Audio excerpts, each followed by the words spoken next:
23강은 개체군입니다. 개체군. 개체군이라고 하는 것은 개체가 이루고 있는 집단 이 정도로 해석을 하면 될 거예요. 자, 일단 개체군 한번 읽어봅시다. 개체군.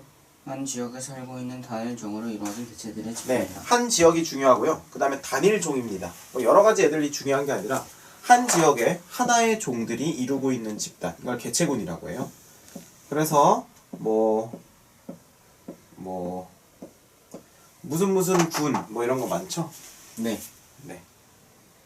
뭐 김군, 뭐 이군, 최군 뭐 이런 것처럼 그런 군이 아니라 얘네들은 지금 한 지역에서 무리를 이루고 있는 한 종으로 이루어진 개체들의 집단 이런 겁니다. 자, 그러면 개체군의 생장 곡선이라고 하는 게 있네요. 한번 읽어볼까요? 이상적인 조건에서는 개체수가 기하급수적으로 증가하는 제2자형 맞아요? 제2자가 아니라 제2자형 곡선을 나타내는 거죠. 네. 자, 제2자형. 예. 저기 제2자형 여기 와요. 네, 좋습니다. 계속 읽어보세요. 실제로는 개체수가 증가할수록 환경 저항에 의해 생장 속도가 점점 감소하다가 환경 수용력에 도달하면 더 이상 증가하지 않고 일정해지는 S자형 곡선을 나타냅니다. 자, S자형이고요. 자, 재밌는 건 이겁니다. 자, 뭐냐면 자, 시간이 지남에 따라서 개체수가 이렇게 는다는 건 기하급수적으로 는다는 거죠. 자, 왜 이렇게 늘까? 예를 들면 한 마리가 이제 두 마리가 있어. 두 마리가 네 마리를 낳고 뭐 네 마리가 8마리를 낳고 8마리가 16마리가 되고 이렇게 되면 점점 2배, 4배, 8배, 뭐 16배 이렇게 늘어나기 때문에 굉장히 이게 기하급수적으로 늘죠. 그런데 중요한 건 그 실제로 얘네들이 개체수가 늘어나는 걸 보면 이렇게 늘다가 이렇게 꺾인다는 겁니다. 어느 선에서 이렇게 점근선이 생긴다는 거야. 그러면 왜 이론은 이런데 실제는 이렇게 되냐? 그게 뭐라고 했어요? 여기서 원인이? 원인이 네, 본인이 읽었으면서 아무 생각 없이 읽으니까 그런 거죠. 자, 환경 저항 때문이다 라고 지금 방금 읽은 데 나와 있죠. 환경 저항 안 읽었어요? 예, 제가 다시 읽어볼게요. 실제로는 개체수가 증가할수록 환경 저항에 의해 생장 속도가 점점 감소하다가 환경 수용력에 도달하면 더 이상 증가하지 않고 일정해지는 S자형 곡선을 나타낸다고 아까 읽었거든요. 맞습니까? 자, 환경 저항. 그래서 실제로 개체수가 늘어나는 것이 어떤 외부적인 환경에 의해서 제한되는 현상이 있다는 거예요. 예를 들면 먹이가 부족할 수도 있겠고, 예를 들면 천적이 늘어날 수도 있겠고요. 뭔가 원인이 있다는 거죠. 그죠? 자, 그러면 정확하게 한번 읽어봅시다. 환경 저항 읽어보세요. 개체군의 성장을 억제하는 요인으로 먹이 부족. 맞죠? 먹이 부족이에요. 서식. 한 지역에 살고 있는 단일종이라고 했으니까 똑같은 걸 먹는다면 먹이가 부족할 수 있다는 거지. 그 다음? 서식 공간 부족, 질병, 네. 경쟁의 증가, 환경 오염 등이 있으며 개체수가 증가할수록 환경 저항도 커진다. 그래서 결국 우리가 서울에 살고 있는데 서울의 인구가 막 계속 늘어나요? 네.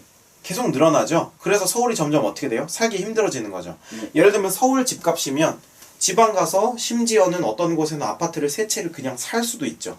그건 좀 아닌 것 같아요. 아니에요. 그 내가 재밌는 게 뭐 대구나 이런 지방에서 원룸 임대료를 받는데 월세가 한 20만 원이면 되더라고. 네. 근데 서울에서 그 쑥대 옆에 그런 데서 원룸 임대료를 알아보니까 한 60, 70이에요. 그러니까 거의 3배 차이가 난다는 거지. 네. 그러니까 얼마나 이 많이 밀집돼 있고 모여 있는 곳에서 환경 저항이 심하게 일어나는지 우리는 경험을 할 수가 있다는 거죠. 네. 맞습니까? 네. 자, 그래서 개체군의 생존 곡선 한번 읽어봅시다. 동시에 태어난 개체들로 구성된 개체군에서 시간에 따른 개체수의 감소 양상을 말한다. 자, 그래서 거기 보면 뭐 원형, 투형, 쓰리형 이렇게 세 가지가 있죠. 네. 맞습니까? 네. 자, 이거는 뭐냐면요. 개체들이 태어났을 때 얘네들의 수가 어떻게 변화되는지가 있는데 한 종류가 이렇게 세 가지로 갑자기 되는 게 아니라 이렇게 되는 애가 있고 이렇게 되는 애가 있고 이렇게 되는 애가 있다는 거야. 자, 그럼 원형은 뭐예요? 작은 수의 자손을 낳으면 초기 사망률이 낮다. 사람 대형 육식동물. 네, 지금 보면 적은 수의 자손을 낳고 그 다음에 초기 사망률이 낮아요. 그러니까 무슨 말이냐면 얘네들은 쭉 살다가 나이가 많아지면서 싹 죽는다는 얘기야. 뭔 말인지 알겠지? 네. 자, 그 다음에 투형. I형이래. 1형과 3형의 중간형으로 개체수가 일정하게 감소한다. 네, 그냥 쭉 주는 거예요. 나이가 들수록 나이 때문에 죽는다기보다는 여러 가지 요인에 의해서 그냥 저절로 감소한다는 거죠. 그 다음에 이런 애들. 뭐죠? 많은 수의 자손을 낳으며 초기 사망률이 높다. 얘는 물고기 같은 거 많이 낳죠? 네. 엄청 많이 낳잖아. 그리고 대부분 다 잡혀먹지. 네. 잡혀먹고 생존한 애들이 쭉 가늘고 길게 사는 거죠. 맞습니까? 그래서 1형, 2형, 3형, 원형, 2형, 3형 이렇게 있다는 거죠. 자, 개체군의 주기적 변동 한번 읽어봅시다. 단계적 변동. 네. 계절에 따른 환경 요인의 변화로 개체수가 주기적으로 변한다. 자, 이게 개체군에 변동이 있을 수 있다는 거야. 개체군. 그러니까 얘네들 한 지역에 사는 동일한 한 가지 종의 그 무리 얘네들이 변할 수가 있는데 단기적으로 변할 수가 있다는 거예요. 어떻게? 빛의 색이 수온 영향력 등 그러니까 뭐냐면 환경 요인. 환경 요인 때문에 주기적으로 변하는 거. 그래서 예를 들면 거기 밑에 그래프 나오죠. 돌말 개체군의 계절적 변동. 그죠? 네. 돌말을 보니까 지금 그 초록색 그걸만 봐봐. 이렇게 돼 있죠. 맞습니까? 네. 지금 보니까 여름에서 가을로 넘어갈 때 살짝 증가하고 그 다음에 봄에 엄청 많고. 맞아요? 네. 얘네들은 봄이라는 계절과 여름에서 가을로 넘어가는 요 계절에 이 환경 요인의 변화로 순식간에 싹 늘어났다가 또 싹 줄었다가 이렇게 한다는 거예요. 여러 가지 영향들이 있다는 거겠지. 그죠? 자, 그런데 장기적 변동 한번 읽어봅시다. 장기적 변동. 포식과 피식의 관계에 의해 개체수가 주기적으로 변한다. 자, 예를 들어서 눈신 토끼와 스라소니. 자, 그래서 옛날에 우리가 김두한 이런 거 드라마 보면은 시라소니라고 했는데 그 시라소니가 이 스라소니를 얘기하는 거죠. 그래서 눈신토끼의 포식자는 스라소니죠. 그러니까 서로 먹고 먹히는 관계라는 겁니다. 자, 그러면 천적이 증가해요. 스라소니 개체수가 증가하죠? 그러면 많이 먹으니까 토끼가 줄겠지. 토끼가 줄면 먹을 게 없어지니까 스라소니가 줄겠지. 스라소니가 주니까 천적이 없어지니까 다시 토끼가 많아지겠지. 토끼가 많아지니까 스라소니가 많아지겠지. 스라소니가 많아지니까 다시 토끼를 잡아먹으니까 토끼가 줄겠지. 그래서 천적이 늘어나고 그 다음에 천적이 늘어남에 따라서 먹히는 애가 줄어들고 그 다음에 이거에 따라서 서로 왔다리 갔다리 같이 움직이는 거. 이게 바로 뭘 얘기하는 겁니까? 장기적 변동을 얘기하는 거죠. 네. 맞습니까? 예. 그렇다는 거예요. 됐죠? 자, 그 다음에 개체군 내의 상호작용 무슨 말인지 한번 읽어볼까? 동종 개체 간의 상호작용. 응? 이거 아니야? 텃세. 네. 일정한 범위의 생활 공간을 확보한 후 다른 개체가 들어오는 것을 막는다. 그래서 이거 재밌는 게 텃세가 우리가 그냥 쓰는 말인 것 같은데 사실 생물의 말이에요. 텃세라는 게 생물학적인 말이라는 겁니다. 자, 텃세가 뭐라고요? 생물학적인 말. 네, 세력권이라는 거죠. 그러니까 일정한 범위의 생활공간을 확보한 다음에 다른 개체가 들어오는 걸 막는다. 자, 우리가 뭘 하죠? 저기 현관문을 달아놓고 비밀번호로 박아놓죠? 네. 뭡니까? 텃세죠. 텃세 아닙니까? 아니. 다른 개체가 들어오는 걸 막잖아요. 아니 근데 열어주는데. 다른 개체 그냥 아무나 열어줘요? 아니요. 아무나 아니죠. 그러니까 그게 텃세라고요. 아니 얘는 아무나 진짜 아예 안 열어주는. 아예 안 열어주는 게 아니라 자기 가족들은 열어주겠죠. 맞습니까? 가족 아닌 사람들 열어주는데 저는. 거의 가족급인 사람만 열어주는 거죠. 드리는 건. 자, 어쨌든 자, 쓸데없는 얘기로 자꾸 빠지지 말고요. 그래서 다른 개체가 들어오는 걸 막는다. 이거 텃세라고 하고. 그 다음에 순위제. 뭐예요? 힘의 강약에 따른 서열이 형성되어 네. 먹이나 배우자를 차등적으로 얻는다. 자, 이게 뭐냐면 순위제라는 건데 모든 동물의 이 개체군에서 이런 일이 일어나요. 그러니까 뭐냐면 힘의 강약에 따라서 서열이 형성이 되죠. 먹이나 배우자 등. 그러니까 무슨 말이냐면은 어떤 집단에서도 뭐 예를 들면 원숭이들이 모여 있을 때도 원숭이 대장이 있죠. 먹을 거 있으면 걔가 먼저 먹어요. 네. 그래서 남겨주면 애들이 이제 나눠 먹는 거죠. 뭔지 알죠? 그 다음에 원숭이 세계에서 이제 난 제가 마음에 들어 그러면 걔는 이제 와이프로 삼는 거예요. 그죠? 그래서 먹이, 배우자 이런 것들을 먼저 선택할 수 있는 권리가 있다는 거지. 네. 됐죠? 네. 이게 순위제라는 겁니다. 그 다음 리더제. 네. 먹이를 찾거나 공격 방어 시에 개체군을 이끌어가는 리더가 존재하며 리더를 지면 나머지 개체가 아니는 순위가 네, 그래서 보통 막 숫사자 한 명이 이제 암사자들이 숫사자 한 명을 이렇게 하는 걸 본 적 있죠. 그래서 암사자들이 이제 막 대충 사냥을 하면 숫사자가 마무리하고 뭐 이런 것도 이런 모습도 있고요. 우리 동물의 왕국에서 많이 봤었죠. 그래서 어쨌든 리더가 존재한다는 거예요. 리더. 오케이. 자, 그다음. 사회생활. 네. 개체들이 분업을 통해 서로 조화를 이루며 살아간다. 뭐 이거는 뭐 특별히 더 설명할 건 없고요. 가족 생활. 혈연 관계의 개체가 모여 살아간다. 네, 그렇다는 거죠. 됐습니까? 네. 자, 그럼 오른쪽에 탐구 한번 봅시다. 개체군의 뭘 관찰해요? 생장이요. 네, 자, 개체군의 생장. 아까 우리가 두 가지 곡선, 이상 곡선과 실제 곡선 두 가지 비교해 봤었죠? 네. 맞습니까? 네. 자, 이거 한번 읽어봅시다. 자, 즐겁게 시작. 선생님이 좀 읽어주세요. 저 목이 아파요. 시작. 저 감기 걸렸어요. 네, 오늘 선생님 진짜 아침 9시 반부터 했어요. 에이. 진짜요? 2부예요 2부.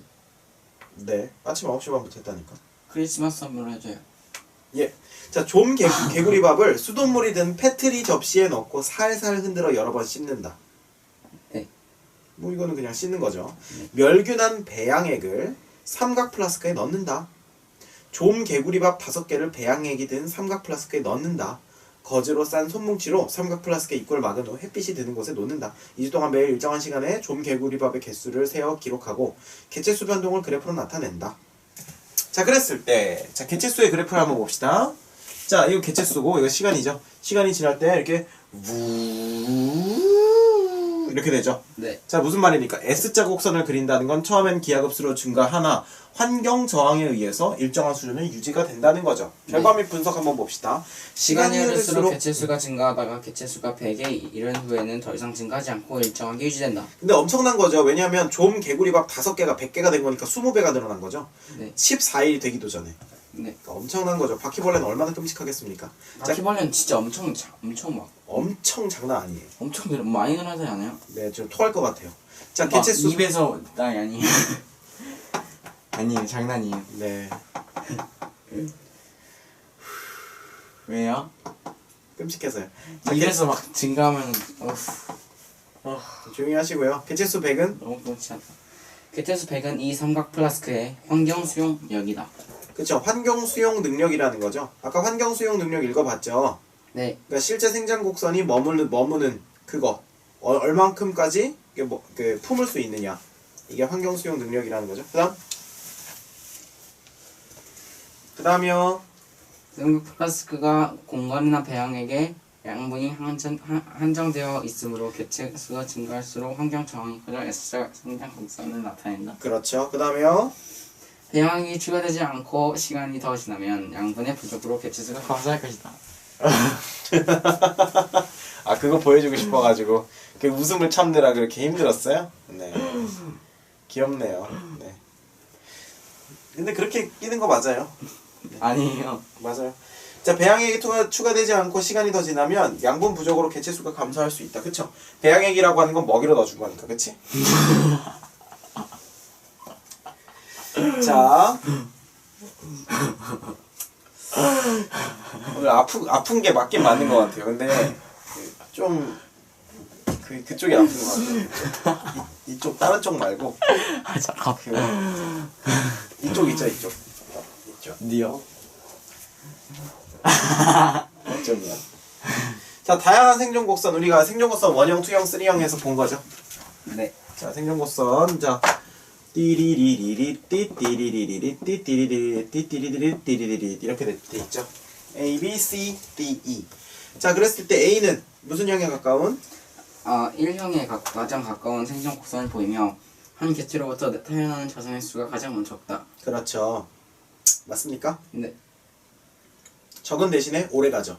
네. 그 다음 비의 사망률은 주기적으로 변함으로 변태와 철피우 생존율이 변하는 동물이 이에 해당한다. 자, B 같은 거 보면 내려갔다 올라갔다 내려갔다 올라갔다 이렇게 되죠. 그럼 뭔가 고비가 있다는 거지.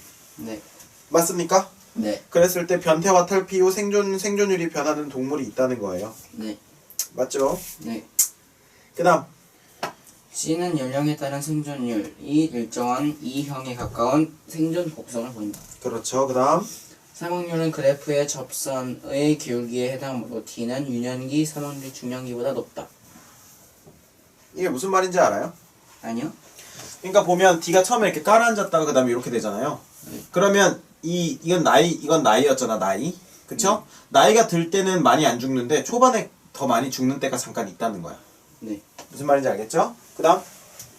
이는 사명에 가장 가까운 생존 목숨을 보이면 유년기 사망률이 가장 높다. 그렇죠. 그래서 가장 많이 짧은 나이 때 그 개체수가 엄청 줄어드니까. 맞습니까? 네. 자, 개체군의 밀도 변화. 밀도라고 하는 거는 우리가 과학에서 배웠죠. 뭡니까? 밀도는 정의가 뭐예요? 한 공간 안에 틀렸고요. 부피분의 질량이죠. 자, 밀도는 뭡니까? 부피분의 질량이요. 자, 부피분의 질량인데 여기서는 그렇게 쓰는 게 아니죠. 왜냐면 사람은 우리가 질량으로 재는 게 아니니까.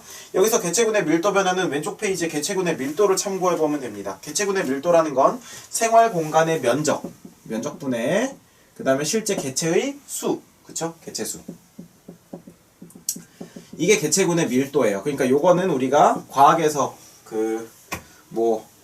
몇 리터분의 몇 그램 뭐 할 때 그 밀도고요. 우리가 실제로 개체군의 밀도, 그러니까 생물이 살아있는 거의 밀도는 이렇게 면적분의 개체수로 결정한다는 겁니다. 자, 그랬을 때. 자, 봅시다. 자, 그래프를 보니까 가로축은 뭐예요? 밀도. 세로축은 뭡니까? 평균 질량. 질량이죠, 질량. 그죠? 자, 그러면 지금 그래프가 어떻게 생겼냐면 대충 이렇게 생겼어요. 그죠? 이렇다는 얘기는 뭐냐면 밀도가 커지면 커질수록 평균 질량은 어떻다? 더 낮다라고 하는 걸 얘기하는 거죠. 네. 맞습니까? 네. 자, 여기 한번 읽어봅시다. 개체군 내 경쟁은 개체군의 밀도가 높을수록 심해지므로 1989년보다 1987년의 개체군 내 경쟁이 더 심하다. 자, 이거 무슨 말인지 알아요? 네. 이게 무슨 말이냐면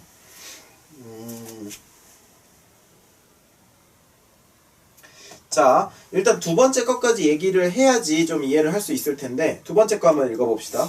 개체군의 생산량은 밀도와 개체의 평균 질량을 곱한 값이므로 세모지역은 1989년과 1987년의 개체군의 생체량이 같다. 자, 이게 무슨 말이냐면요. 1989년을 보세요. 보입니까? 네. 1987년을 보세요. 보입니까? 네. 자, 그랬을 때 1987년은 밀도는 어떤데? 밀도는 높은데 질량은 어때요? 낮죠? 보세요. 밀도는 높은데 질량은 낮잖아요. 그쵸? 이게 질량이니까. 네. 근데 89년에는 밀도는 어때요? 낮아요. 낮은데 평균 질량이 어떻습니까? 높아요. 높죠. 그랬을 때 우리가 요 점과 요 점을 비교했을 때 이 값과 이 값의 곱이나 이 값과 이 값의 곱은 어떻다는 거야? 이거 글쎄요. 아, 이거 잘 몰라요? 자, 이거 우리가 중학교 1학년 때 요 반비례 그래프에서 우리가 배웠었죠. 얘가 5,1이에요. 그렇다는 건 이게 5고 그 다음에 요게 1이라는 거죠. 맞습니까? 네. 자, 여기 1,5예요. 그럼 이게 1이고 이게 5라는 거죠. 네. 그럼 1 곱하기 5나 여기 5 곱하기 1이나 어때요? 곱은? 똑같아요. 그렇다는 거죠. 그 얘기를 여기서도 하는 거예요. 네. 이거 곱하기 이거나 이거 곱하기 이게 똑같다고. 네. 됐습니까? 자, 그럼 이거 곱하기 이게 뭐가 중요한 거냐? 개체군의 생체량. 그러니까 무슨 말이냐면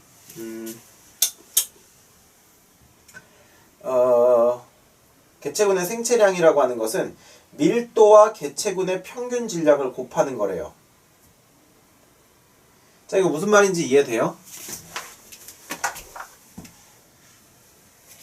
네? 자, 이게 무슨 말인지 한번 봅시다. 자, 이게 무슨 말이냐면, 자, 이 밀도와 질량을 곱하면 개체군의 생체량이라는 게 된다고요. 그럼 생체량이라고 하는 것은 무슨 말이냐면, 자, 이 상황을 한번 봅시다. 이 상황은 밀도는 아주 높아요. 오케이? 네. 근데 개체군의 평균 질량 자체가 낮아요. 그죠?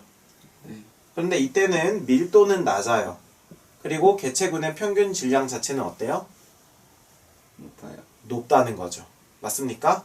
그러면 우리가 이 정보와 이 정보를 비교했을 때 개체군의 생체량이라고 하는 것은 밀도 곱하기 질량이기 때문에 밀도 곱하기 질량이 요때나 요때는 어떻다는 거야? 곱한 값은 서로 같다는 거죠. 그래서 요때 상황과 요때 상황이 개체군의 생체량 자체는 같다고요. 무슨 말인지 알겠어요? 네, 이렇게 된다는 거죠. 그래서 결국 이게 지금 뭘 얘기하는 거냐면 여기 보면 이건 1987년이죠. 이건 1989년이에요. 그러면 경쟁 자체는 이때가 밀도가 더 높기 때문에 예를 들면 이때는 한 반에 50명이라면 이때는 한 반에 40명이라는 거죠. 그러면 애들을 더 조금 낳았다는 얘기겠죠. 맞습니까? 네. 애들을 더 조금 낳거나 아니면 그 개체수가 줄어드는데 뭐 개체수가 줄어들 수 있는 요인은 뭐 애들을 조금 낳은 것밖에 없겠죠. 그래서 경쟁은 어느 때가 더 심했다. 이때가 더 심했다. 왜? 밀도가 더 높으니까. 뭐 이렇게 간단하게 요약을 할 수 있다는 거죠. 됐습니까? 어렵지 않죠? 네, 그렇다는 겁니다. 그래서 우리가 이렇게 알아볼 수 있겠고, 그래서 23강은 이렇게 정리를 할 수가 있겠네요.